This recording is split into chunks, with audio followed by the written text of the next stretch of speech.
Começa agora mais uma edição do programa De Docente, o programa de TV da Seção Sindical dos Docentes da UFSM, a SEDUFSM. Aqui você confere temas relacionados à luta dos trabalhadores e dos movimentos sociais, com um enfoque especial para a categoria docente.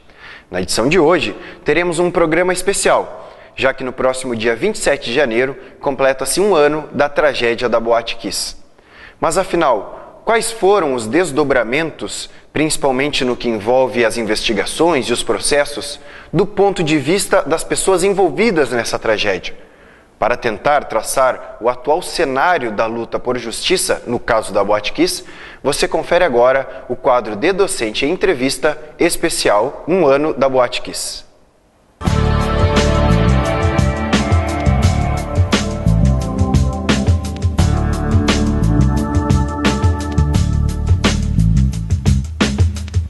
Nesse ano que passou, nós infelizmente vivenciamos uma impunidade em Santa Maria.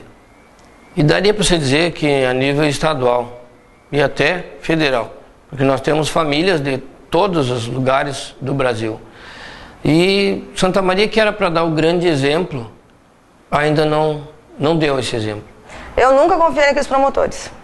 Quando eles vieram com aquela história, nos primeiros meses ali, ó, que não podia ir pra rua, que não podia bater panela, que não podia se manifestar, aquilo ali acendeu tipo um alarme em mim, tipo, não, peraí, tem coisa aí que não tá certa.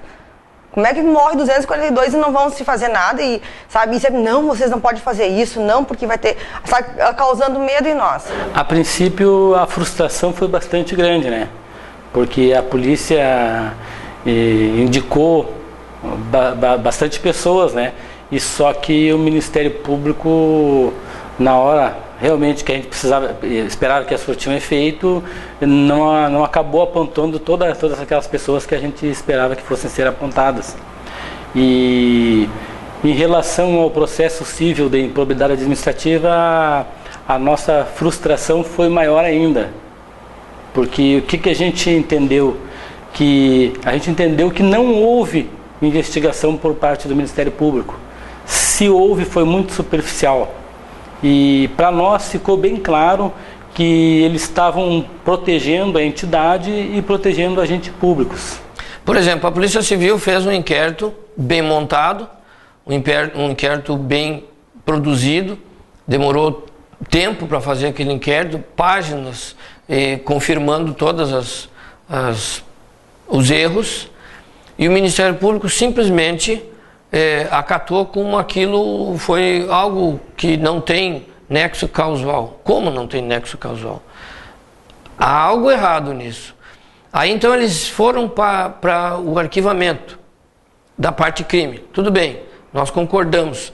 Foi-nos ludibriado por um grande período de dizer, olha, vocês não façam nada porque senão vai desaforar o processo. E depois veio mostrando o inquérito que eles arquivaram, né, contra a prefeitura, que nós tivemos que fazer o abaixo-assinado, juntando 25 mil assinaturas para ir a Porto Alegre levar essas assinaturas. Entendeu? O outro inquérito policial que surgiu novas provas, que foi acrescentado a mais, assim, que a gente foi de novo a Porto Alegre para pedir que voltasse o processo para cá.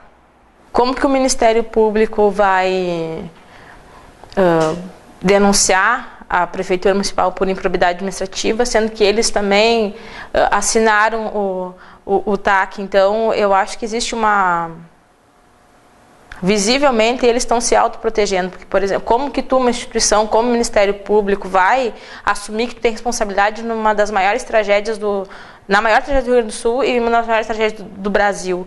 Isso é quase inadmissível para esse poder, né, que tem toda essa característica de serem os defensores, né, e eles estão com a caneta suja de sangue dos 242, isso é muito pesado. Aí depois os promotores nos chamaram para falar sobre a improbidade e dizer que não ia ser nenhum ente público apontado. Meu Deus do céu. Eles fizeram recomendação. Uma vez que fizeram recomendação, já se há de se entender que deveria de ter apontamento. Como que então eles simplesmente param com isso? Nós fomos até a âmbito estadual, conseguimos anular esse arquivamento, voltou para Santa Maria. E como que a polícia agora achou mais fatos o nosso advogado, quando entrou, esmiuçou mais e achou mais fatos ainda. Como que o Ministério Público não achou isso? Sendo que ele tem o poder de fazer isso. Quer dizer, então, que os deuses não são tão deuses assim? Ou será que são deuses de alguns? Eu acho que o Ministério Público está para defender o cidadão. Eu acho que nesse ponto nós não estamos sendo defendidos. Nós estamos sendo acusados de ter levado os nossos filhos e de ter matado os nossos filhos. Eu acho que esse é o ponto que eles querem que nós se auto-acusamos. Daí surgiu toda aquela movimentação que nós tivemos que fazer a partir do pedido de arquivamento do processo, né? Nós tivemos que correr, fazer o serviço que não competia a nós como vítimas dessa tragédia, que nós somos vítimas também, correr atrás de documentação, de fatos que o pessoal está dizendo hoje que são todos fatos novos, mas na realidade a maioria desses documentos já estavam no processo. Então isso nos deixou bastante chocado e fez com que nós a partir daí perdêssemos a confiança que nós tínhamos no trabalho do Ministério Público. Depois a gente teve que acampar na frente do Ministério Público. Gente, onde é que fim de mundo é esse? Que falta de vergonha na cara. Não era para os promotores estar do nosso lado defendendo nós? Não, a gente tem que ir a Porto Alegre suplicar, mendigar lá que fosse feito o trabalho que eles são pagos e muito bem pagos para fazer. E não fizeram. Então a gente tinha que estar em Porto Alegre toda hora, indo e voltando, indo e voltando. Que cabeça que tem? Tu não vive um luto, tu entendeu? Tu te revolta com essa situação, no sentido de que eles eram para estar fazendo isso por nós. Não, tipo, vou comprar essa briga foi assim, assim. Sabe, quem quer acha as coisas. Como é que nós pais tivemos que achar as coisas? Como é que nós achamos? E eles que são promotores que se dizem técnicos, que é o que eles dizem, né? São totalmente técnicos, não sei se de repente a técnica deles deixa a desejar o raciocínio, de repente, porque para mim o direito de certa forma é uma forma de raciocinar. Se a lei está ali, é para cumprir do jeito que é. Eu não sei que tipo de técnica eles usam que descartam o raciocínio lógico.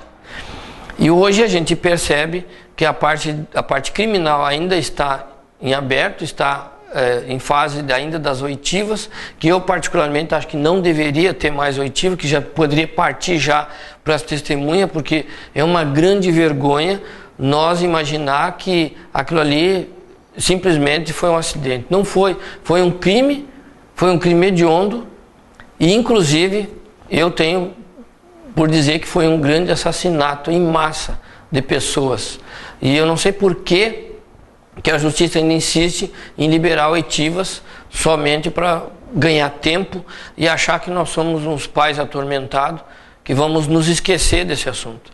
Bem pelo contrário, a associação ela está aí para não deixar cair no esquecimento. E nós não vamos deixar cair no esquecimento nunca, jamais. Nós queremos sim a justiça plena, que a justiça seja feita aqui na terra. A divina com certeza será feita, mas é através do homem que Deus vai fazer e vai agir através de nós para que a justiça seja feita.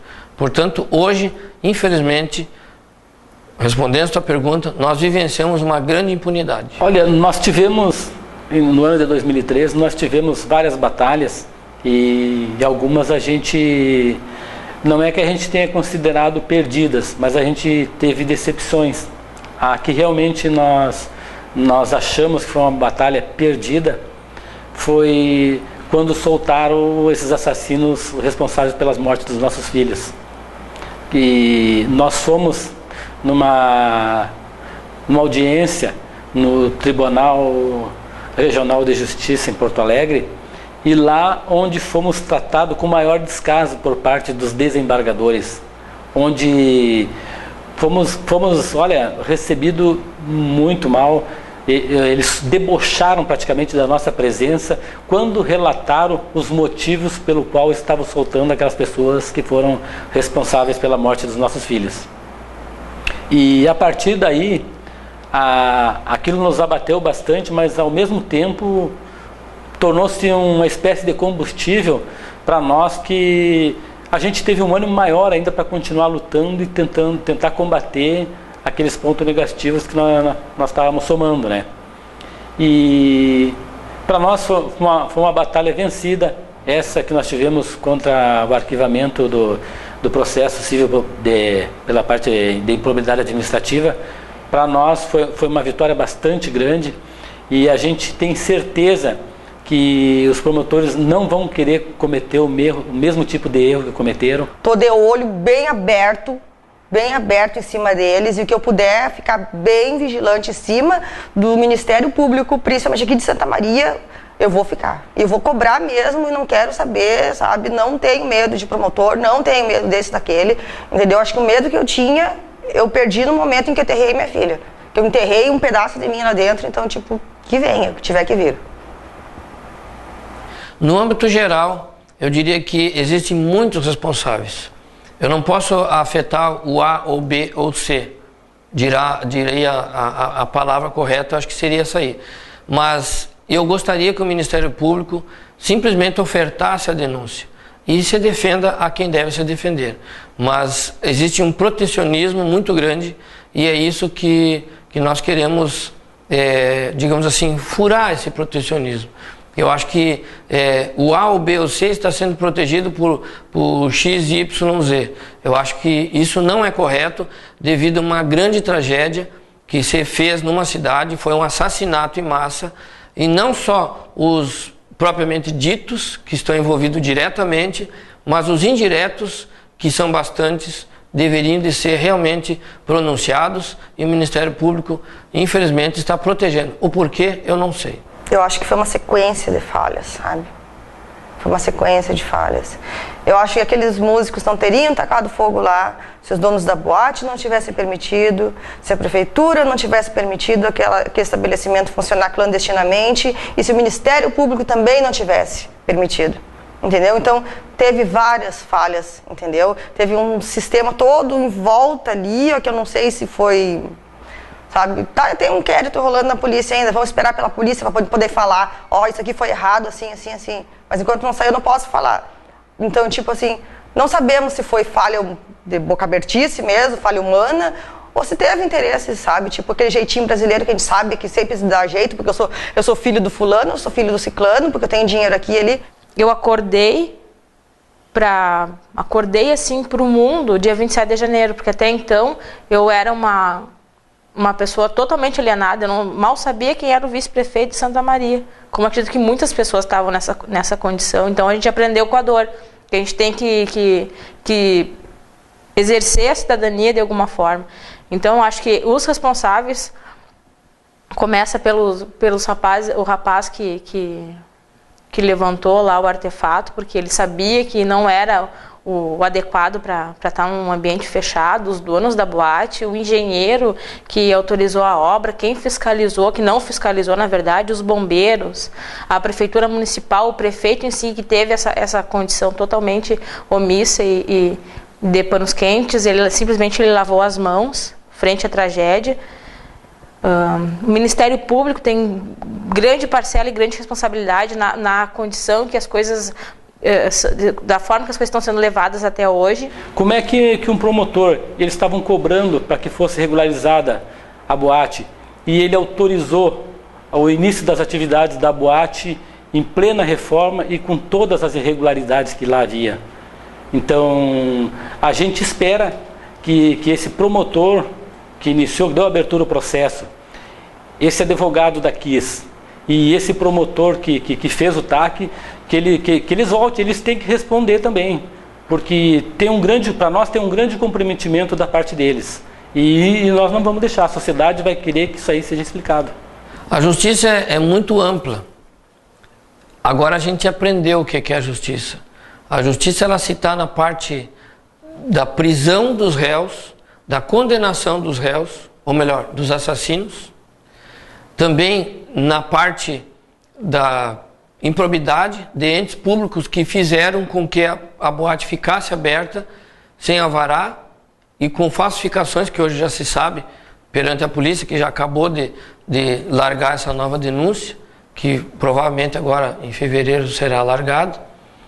Então esses entes têm que ser responsabilizados, e também a parte dos bombeiros, que alguns deixaram a desejar. Há um ano atrás, justiça para mim era ver 4 pessoas presas. Com o decorrer de toda essa trajetória que a gente vem se obriga a sobreviver desde o dia 27, eu tenho grande dificuldade em ter explicar o que para mim é justiça. Porque eu quanto sobrevivente, que assim que me vejo frente a essa tragédia, para mim não é justiça ver o rapaz que levantou o artefato, ou ver os donos da boate presos, ou ver o prefeito preso. Isso para mim não é justiça. Justiça é para mim fazer com que esse sistema corrupto que existe, não só em Santa Maria, pare. Porque quem matou esses jovens foi isso, foi o ato de estar sempre se beneficiando com algo, sabe? Enquanto tu tem dinheiro, tu tem tudo. Daí eu jogo a culpa para esse capitalismo podre que a gente tem, que é obrigado a viver, é isso que está matando as pessoas, sabe? Então, o que é justiça para mim é ver 4 pessoas presas, sendo que a minha prima não volta mais, e continuar esse sistema omisso que existe em Santa Maria, continuar esse sistema corrupto, para mim isso nunca vai ser justiça. Enquanto não houver mudanças concretas, tanto na política quanto até na postura dos promotores, por exemplo, que a minha vontade, o que eu penso, né? Tu mora numa cidade jovem que mata 242 jovens, fora tantos sobreviventes que ainda estão aí sofrendo absurdos, e não existir uma lei que proteja esses jovens, não existir uma lei, ou, por exemplo, em Santa Maria não existe um lugar seguro e apropriado para as pessoas frequentarem. Então, isso para mim seria a justiça que eu esperava, sabe? Que esse tipo de coisas ocorressem. Porque a partir do momento já que o Brasil se preocupa tanto com a imagem, né, dele, que imagem a gente vende lá para fora? É que o Brasil é isso, é um Brasil corrupto, onde nada acontece e tudo fica por isso mesmo. Então, a justiça para mim seria uma mudança expressiva em leis, né? Nesse sistema de articulações que existe entre os partidos políticos. Isso está matando o nosso país, está matando as pessoas, entende? Então, justiça para mim seria isso, que as leis mudassem, que as pessoas realmente se transformassem e fizessem alguma coisa. Eu acredito, pode ser muito assim utópico, sabe, da minha parte, mas eu acredito numa sociedade melhor, numa cidade melhor, num país melhor, mas das formas corretas, sabe, como realmente tem que ser, e é possível fazer. Justiça, em primeiro lugar, a gente espera, para que seja feita a justiça da modo que eu entendo, que essas pessoas que foram responsáveis por essas tragédias, elas vão ter que pagar. Elas vão ter que pagar pelo que elas fizeram, responder pelo que elas fizeram. Mas a gente entende, por outro lado, que não adianta simplesmente condenar 3 ou 4 pessoas, sendo que o sistema, principalmente o sistema político, está todo corrompido. Nosso grande objetivo é combater o sistema que está podre demais, porque chega daquele jeitinho brasileiro, o fulano está ajudando o ciclano por debaixo dos panos, e a gente tem um exemplo muito triste do que aconteceu por causa disso aí. Então, para que a justiça seja feita e completa, temos que combater essa parte suja que existe nas repartições municipais, Câmara de Vereadores, Prefeitura Municipal. Isso aí sempre teve, e se a gente não combater, sempre vai ter esse jeitinho brasileiro. E se isso aí não for combatido, a gente teme que outras famílias vão passar pelo que a gente passou. Acho que todo mundo tem sua responsabilidade, inclusive a Universidade Federal também tem sua parcela de culpa, porque se eles tivessem um local adequado para os jovens fazer as suas formaturas, arrecadar, enfim, dinheiro, o verbo que fosse para eles poderem fazer essas festas, que eram jovens, tinham o direito de estar se divertindo, enfim, mas não. Centraliza em empresários, centraliza em prefeitura, em favorecimentos. Então, acho que todas essas pessoas têm sua parcela de culpa frente a essa tragédia. Inclusive nós também, que fomos omissos o tempo inteiro, sabe? De passar na frente e ver. Eu não conhecia lá dentro. Mas muitas vezes já passei ali na frente e aquilo estava lotado de pessoas, chegava a dobrar a esquina de tantas pessoas. Então, eu acho que todo mundo tem uma parcela de responsabilidade. E o que eu gostaria que hoje ocorresse é que nós fôssemos os fiscalizadores disso tudo, sabe? Que tu pudesse estar dentro de um local e tu verificasse realmente aquilo ali é um lugar adequado, porque não adianta a gente também só colocar a responsabilidade nessas pessoas. A gente também tem a nossa parcela de culpa e por isso que a gente luta tanto por justiça, sabe? Para que as coisas realmente mudem e possam se transformar e que a cidade, não digo que volte a ser o que era, porque se voltar a ser o que era, ocorre novamente no meu ponto de vista, mas que as coisas mudem de verdade. Tu saber, entendeu, que tu vai lutar por aquilo ali para que não ocorra, sabe? Não ocorra de novo. Eu não sei o que vai dar, se vão ir presos, se não vão presos, sabe? O que eu não quero, de forma alguma, que isso ocorra de novo. Eu não quero, eu não aceito, sabe? Porque eu não aceito ter perdido a minha filha. Minha filha morreu talvez por um propósito. E eu tenha ficado aqui por um outro propósito, entendeu? Então, se é para mim batalhar para que isso não ocorra, então que essa seja agora a minha meta, né? Nas próximas edições do programa De Docente, seguiremos abordando os desdobramentos desse primeiro ano da tragédia da Boate Kiss, dando sequência a essa série de entrevistas. Na última edição do programa De Docente, exibimos uma reportagem com a perspectiva dos 3 segmentos da UFSM sobre a gestão de Paulo Afonso Burman, que assume a reitoria da universidade em 2014. Contudo, por problemas técnicos, não exibimos a perspectiva do Diretório Central dos Estudantes a respeito da nova administração.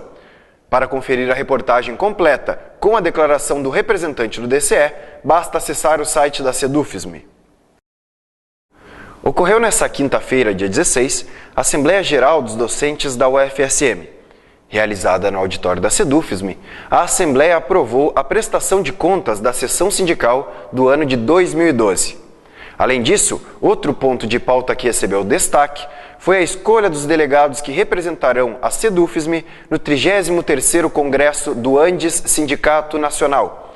Os delegados eleitos são Jerônimo Siqueira Tibuchi, Jihad Mohamed, Suzy Gomes Escalcon, Hugo Gomes Blois Filho, Getúlio Silva Lemos, Maria Beatriz Bouzan de Moraes Carnelucci e Márcio Rossato Badic. O Congresso do Andes ocorre de 10 a 15 de fevereiro em São Luís, no Maranhão. O Congresso do Andes sempre é um evento de grande importância, né, no que se refere a sindicalismo, né, no âmbito do Brasil, porque o Andes Sindicato Nacional é o maior sindicato da América Latina. E tem pautado todas as suas lutas, não somente nas questões relativas aos docentes, mas também em todas as questões que dizem respeito às minorias, né? E aquelas questões emergentes e que estão no nosso dia a dia. E eu poderia citar uma das questões é a própria realização da Copa do Mundo 2014, onde grandes valores, né, estão sendo destinados à construção de estádios, reformas de outros, né, enquanto nós temos no mesmo ano a privatização dos hospitais e escolas, né, no Brasil e especificamente, mais particularmente, no nosso hospital aqui da Universidade Federal de Santa Maria. O que nos deixa bastante apreensivo, porque da maneira que a coisa anda, é provável que a educação também receba cortes e restrições neste ano que está se iniciando. Então esse congresso ele vem para reforçar todas as nossas questões, né, que dizem respeito à nossa carreira enquanto docente, mas as questões que envolvem outros segmentos da nossa sociedade, e discute efetivamente as questões ao longo deste ano para decidir quais as ações que nós teremos durante esse ano de 2014 até o congresso do ano seguinte. Bom, o 33º Congresso do Andes Sindicato Nacional tem uma continuidade dos trabalhos já desenvolvidos no congresso anterior e no CONAD também, nesse sentido mantendo a centralidade da luta, mantendo a questão específica sobre a possibilidade de progressão na carreira, sobre a análise dessa progressão na carreira e a sua vinculação então com o trabalho docente, enfim, e todos os obstáculos que nós temos sofrido nos últimos tempos. e pensando também em a possibilidade de novas mobilizações no ano de 2014, no sentido de melhorias na qualidade do trabalho docente e a questão também salarial emergencial, e também o plano de lutas vinculado ao Antissindicato Nacional, que é um plano de lutas que está também vinculado a outros movimentos sociais, como nós temos batalhado bastante junto com movimentos sociais no Brasil inteiro. E esse sentido, então, vão ser abordadas essas temáticas. Dividimos, então, em pautas específicas da centralidade da luta e pautas específicas, então, vinculadas a outros movimentos sociais e outros sindicatos. Vamos agora ao comentário semanal de Humberto Gabi Zanata. Muitas vezes a gente, já dizia o Evangelho, olha para o cisco no olho do vizinho e não vê a trave que está no olho da gente. Eu me sirvo disso para falar um pouco sobre essa realidade brutal que existe em Pedreiras, no Maranhão, por exemplo, governada há 45 anos pela mesma família. Essa é uma realidade que a mídia nacional tem badalado com ênfase e com justiça, por que não? Mas e o caso de Santa Maria? Quantas mortes já aconteceram no final do ano e no início desse 2014? Aproximadamente 7, 8 mortes, e especialmente de jovens, mortes por violência, assassinatos, por causa de droga, de picuinhas, de briguinhas daqui e dali, e quase todos eles na tentativa de serem pessoas que estão sendo reeducadas através do processo de contenção penal ou prisional. Isto é lamentável. Santa Maria está vivendo uma realidade parecida com Pedreiras. Pode dizer que não. Mas olhemos a realidade de Santa Maria. Nós temos 6 faculdades de Direito e um mestrado. Objetivamente, qual é o trabalho que se faz para a recuperação e para a reeducação dos presos dos nossos presídios, do nosso presídio maior aqui, o de Santo Antão? Quantos projetos? Houve tempo em que eram incentivados a estudar, acho que ainda há escola nos presídios, mas objetivamente, o que as universidades, ou objetivamente o que as faculdades de Direito, que têm todas as melhores e boas teorias sobre tudo, especialmente sobre isto, o que fazem para poder recuperar os presos? E lamentavelmente todos nós sabemos que não recuperamos os presos, que há um alto índice de presos que não são recuperados. Enquanto isso, os presídios se superlotam. Enquanto isso, não temos local para onde mandar os presos. Enquanto isso, há processos que há anos e anos não são nem tocados e nem vistos. E o que é pior, a nossa juventude, lamentavelmente, está indo pelo pior caminho.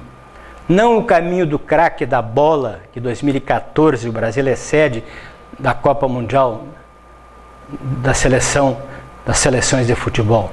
Os nossos jovens estão indo para o craque da droga, da perversão, da malandragem, da sacanagem e, o que é pior, da morte. Estão ceifando vidas a todo momento, não lá em São Luís do Maranhão, mas aqui em Santa Maria, da Boca do Monte e da Medianeira. De Decente, Docente. O De Docente de hoje termina aqui, mas seguirá disponível para o acesso através dos sites da TV Santa Maria e da Sedufisme. Também convidamos você a visitar as nossas redes sociais. Críticas e sugestões podem ser enviadas para o e-mail da Sedufisme. Obrigado pela audiência e até a próxima edição do programa De Docente.